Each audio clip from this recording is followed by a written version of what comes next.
we recently had a question from actually someone in France was asking, because Old Western Culture isn't in French, about, well, you know, a lot of these great books are they're all in French. Can I just read the great book straight? And so I was trying to explain the benefits, but also dangers to simply reading the great books. I've had this question a few times, just actually recently at a conference. Someone said, well, I don't do video courses a lot. I think I'll just buy the books and read them. I mean, I'll get that education right. What would be reasons to not buy the great books, move into a mountain cabin, and read them? Are there any dangers and pitfalls in that approach? Sure. One is if you don't know where you're going, it's very hard to become self-motivated to launch into it. I think it would take an exceptional person, and there's actually quite a few of them out there, but it takes a certain kind of person to say, I think I'll read the great books, without knowing what the great books are for and their anchorage in history and you know, where the valuable places to begin looking are.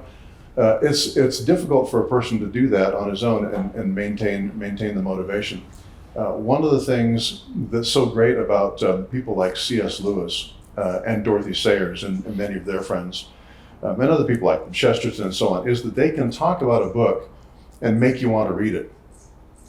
If you just picked up the book on your own, you might turn a page or two and not know why it's so inspiring and never have the chance to get far enough or never see what it was that lit a spark in someone else. But if you have a teacher like them, even if all you get from them is the fire of enthusiasm in their voice, and there's someone that you trust and love, then you're going to go, they see something in there, so maybe I'll find it, and it motivates you to do it. I very much experienced that. One of my earliest memories of intellectual awakening, that's a weird word, but was when I was about sixth or seventh grade, and there was a team of workers going to France to help with the work there, physical labor at the school. And there was an older retired teacher who said, well, I can't do the painting and the work, but I can come teach. So he came to teach my brother and I, and it was, one of his specialties was Paradise Lost, so which we're about to read for our 10th anniversary epic read aloud. And you're going to be reading, which book are you reading? Book 12. The last one. Okay. But I remember thinking, oh my goodness, this big book. I mean, I read the little books, and it's mostly Hardy Boys, you know. And then this big epic poem. I'd never read an epic poem. I had not been really exposed to it, and so I was kind of dreading that 2 weeks intensive, and he just opened up Paradise Lost and started reading, and I just about like, whoa, wait.